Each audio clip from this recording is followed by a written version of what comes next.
Well, I'm back, and obviously if you're watching this, you're back. And where are we? We're here shooting it with Samuel G. Welcome to this week's edition.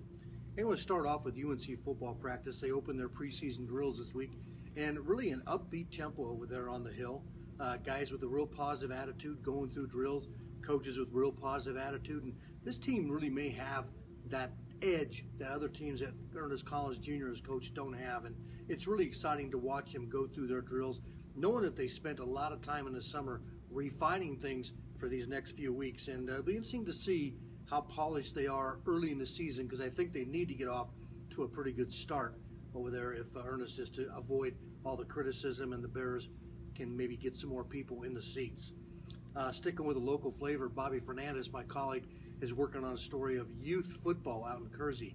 And I'll tell you what, if you don't think youth football isn't big in Kersey, you're sadly mistaken. He hosted and watched a horde of kids go through drills, and really they're taking on the atmosphere almost like Eaton does, where kids grow up wanting to be like the high school stars. It's Mayberry RFD right here in Weld County, and it's really, really enlightening to see. Now let's get to some national stuff. Are we still dealing with Deflategate? How long is this thing going to go on? Is Brady dumb enough to fight this most of the way through the season and then have to settle for a 4-game suspension when the games really start counting? Give it up, Tom Brady. Enough is enough. That takes us to the water in Rio. Have you been reading the stories about the water being contaminated and next summer's Summer Olympics might be in jeopardy of being hosted there? Yuck. Who wants dirty water? Not me. Also, let's talk about the situation in California where the 49ers are having problems growing grass. Maybe they should contact the people in Colorado about that and save themselves a lot of trouble. They also finally got rid of Aldon Smith today on his 5th offensive DUI. Some guys in the NFL just don't get it. Aldon, realize you need some help. Get out of football for a while, get some help, get your life in order. It's more important to do that than to play football. Also, let's talk about Brandon Marshall. I heard last night he is now taking credit for the only guy that kept Jay Cutler in line, the only guy that held him accountable. Brandon Marshall? Don't you remember Brandon Marshall when he's with the Broncos, kicking balls in the air at practice, just acting like a total buffoon?